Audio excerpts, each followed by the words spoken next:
Hey all, welcome to Circle of Town. Back at it again with the Death Angel. Going back to my roots, thrash. I was a thrashling. I was obsessed. I was in a thrash band in the 90s. All that good stuff. So, Death Angel, more specifically Act 3 era Death Angel. I loved the debut. I loved Frolic in the Park. But something about Act 3, I think it's to do with the production and the fact that they had grown a little bit. They'd gone through a little bit of an awkward phase with Frolic in the Park. It was kind of eclectic, but Act 3, I think, is when they really focused and became the behemoth.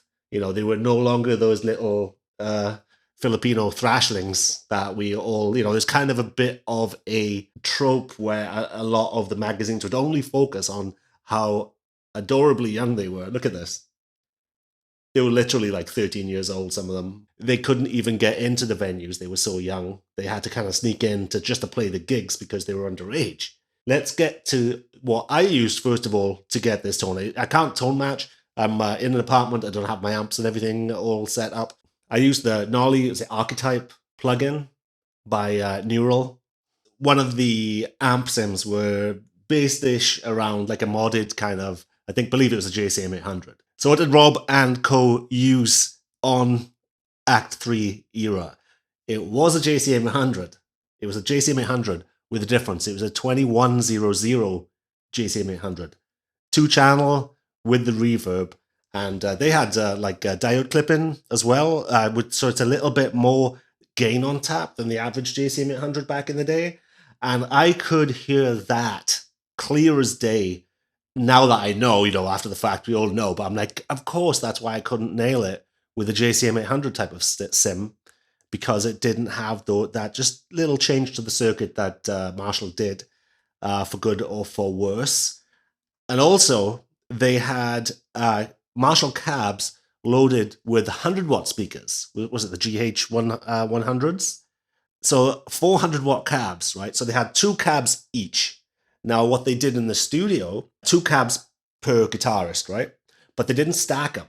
They put them side by side. So Rob's 2 4x12s would be pointing in this direction, and back to back would be the other 2, Gus's 2 cabs.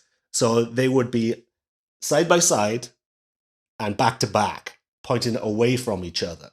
So that is how they tracked it. So that is pretty damn cool. I got this information from Rob himself. So that is fantastic. He really came through with the information. And if you want specifics down to the strobe tuners, down to the pick size, down to the tuning, down to the nylon guitars they used on the acoustic parts, that's all going to be in the description. But I'll just go through the main 2 guitars that they used on that album. And one of them was the old classic Randy Rhoads style of drawing the body shape on a napkin and giving it to Grover Jackson. This is when Grover Jackson was still doing the Jacksons back in the late 80s. I think it was 89. Okay, so what we're looking at here is one of my signature custom guitars. So this shape, this design, and like the details that are on it, I basically invented this when I was much younger.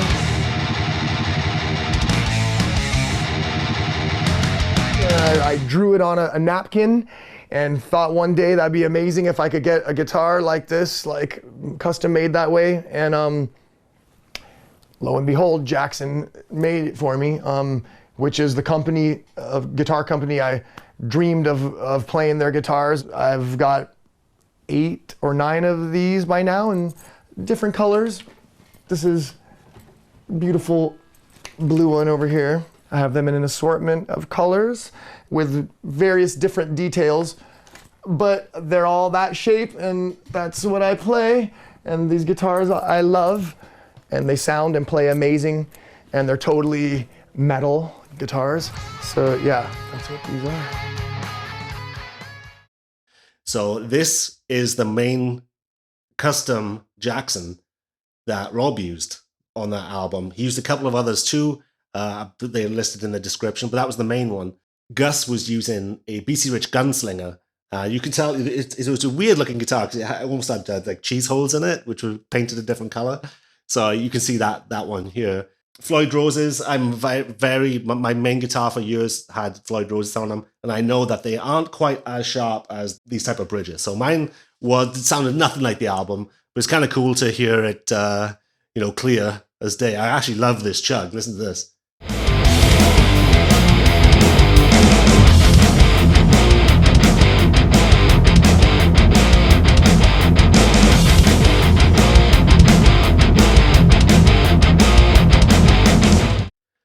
I mean, that's a chug, bro. What's up? You fake amps, whatever. I think that sounded good.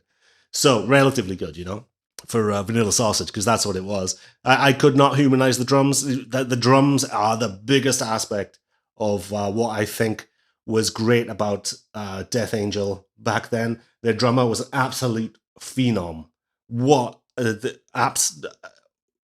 Such feel and such snap.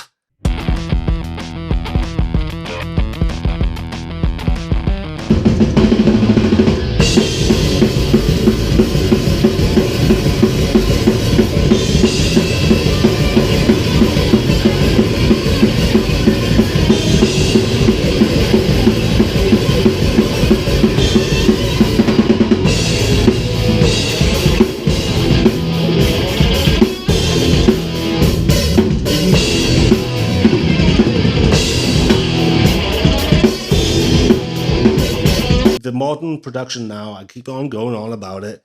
Vanilla Sausage, on rails, snap to a grid, drum replacement, tip, tip, tip, tip, tip, tip. The speed is all tippy-tappy fast, and then you have these fake samples that aren't even the drummer usually being triggered. So that has taken metal down into a new type of music, which the music public don't listen to. It sounds great on paper. It sounds like bigger and better and faster and louder and the rest of it. But it just lost the public. And the part of the reason why Death Angel grabbed the public in the first place was because of the chaos of the two guitarists playing at the same time. They have the drummer blending in and the rest of it. So I love that band so much. And the first 3 albums, they're kind of different from one to the other, but still unmistakable because the vocalist kind of brings it all together. I've tried to sing on this one, and his range is just out of my range, so I was struggling, especially since I had COVID as well. But yeah, let's talk about the first album, right? How was that Ultraviolence so good, just from the bat? Now, Death Angel had been playing since they were 12 years old. The drummer, I believe, was the youngest, and they were playing these same songs for years, the same ones over and over and over again, gig after gig after gig. And that is better than any pre-production you can do because that's all you've played. So they went in. Oh, we got some flashing lights going. So they went in to the studio and they knew their stuff inside out. And that is what you got on that. Gone on about it from the Cult, from all sorts of bands that did a lot of pre-production over and over and over again. Sometimes you get gems where, I believe I'm Bored was a little bit of a throwaway. It's not a throwaway song. They didn't really take it that seriously, but the friends and labels pushed them to actually release that one, and that was a big hit for them. I'm bored. You know, it's not always the ones that you practice. Like Paranoid as well was another one that Sabbath did at the last minute, and that was the big, the big hit for them off that album. So yeah, obviously there is some lightning in the jar sometimes when you just wing a song and you get a hit. But really, the bedrock is over and over and over, practice, and then record the bones of the track. And you get the chaos theory and all the stuff that I talk about that cannot be recreated with what I was doing with that vanilla sausage on rails, Yeah, it sounds good. I think my track sounded good, but that's part of my other aspect of what I think is missing in rock and metal. VST amps, that sounded good, right? Over the course of an album, it made great. You know what I'm saying? Unless you change up the guitar, unless you change up the amps you're using on the Sims, because those frequencies are set in stone. You can't get out of those frequencies when it comes to the VST distortion, compression, that type of thing. So impact, modern production has a great impact, and you think, holy shit, that's heavy as hell. But then after a while, it grates, and you don't know why, and you turn off the album. It doesn't have that ear candy stuff, which I keep on going on about, which you get from Chaos Theory between real drums, real passion, sweat, piss, and vinegar. You know what I mean? Metal's gone a bit too intelligent, a bit too up its own ass, a bit too nerdy, and nobody likes it. Only other guitarists like it, other musicians like it. Well, they don't even like it. They admire it. I think it's almost like they admire production now over the actual songs. So what to say about Death Angel? I remember following them from afar. They got big on tape trading. People would know the lyrics to their songs before they were even released on an album, because the tapes, the demos, the gigs will be recorded and sent to Brazil, sent to the UK. I remember having Death Angel bootlegs. That is missing in metal to do it today as well, because not many people share bands that they like online like they used to fervently, show off and say, look at this band, a mixtape of 10 different songs.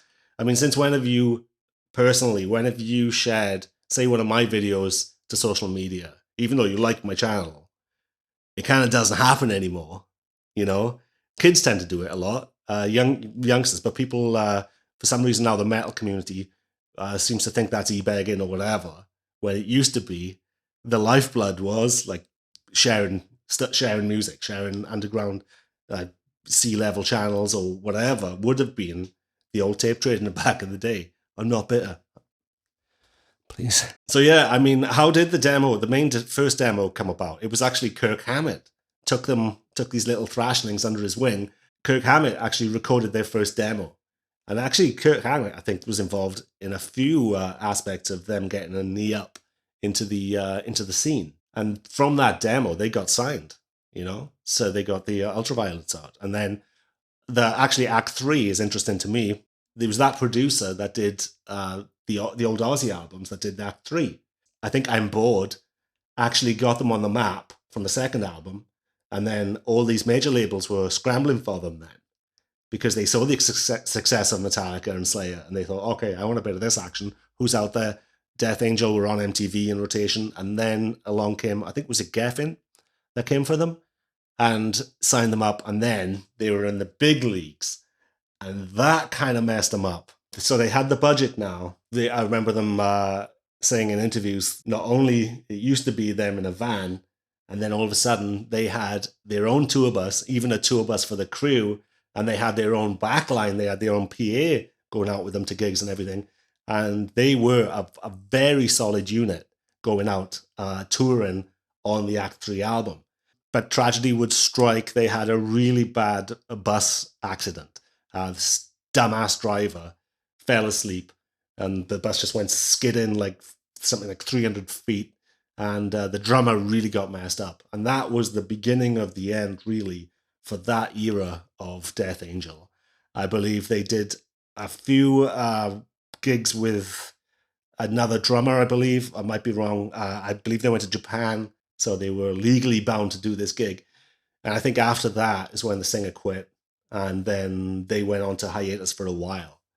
So actually, there's a band called The Organization that popped up, and if you like the old bands like Mind Funk and people like that, they were pretty damn good.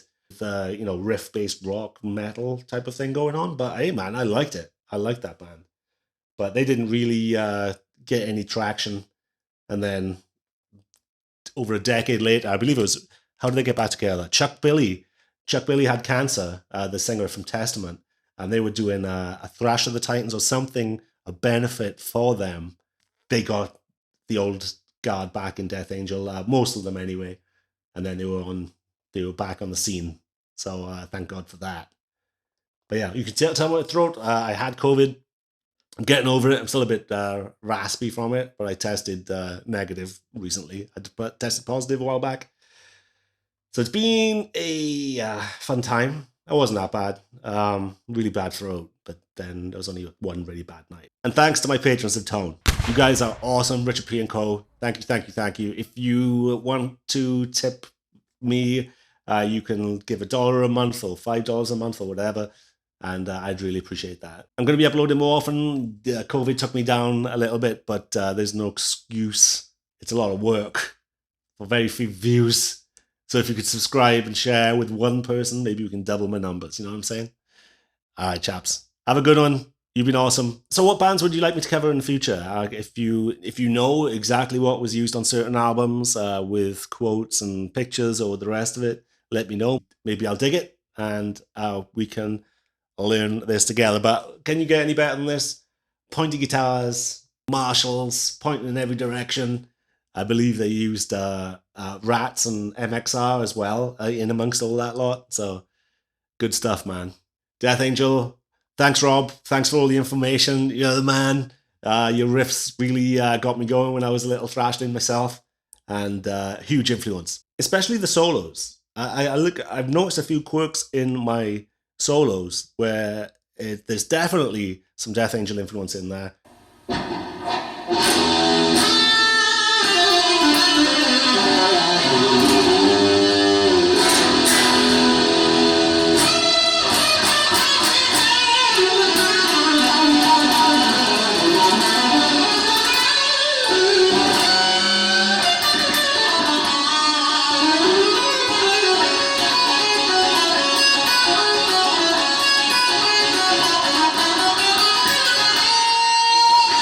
Have a good one.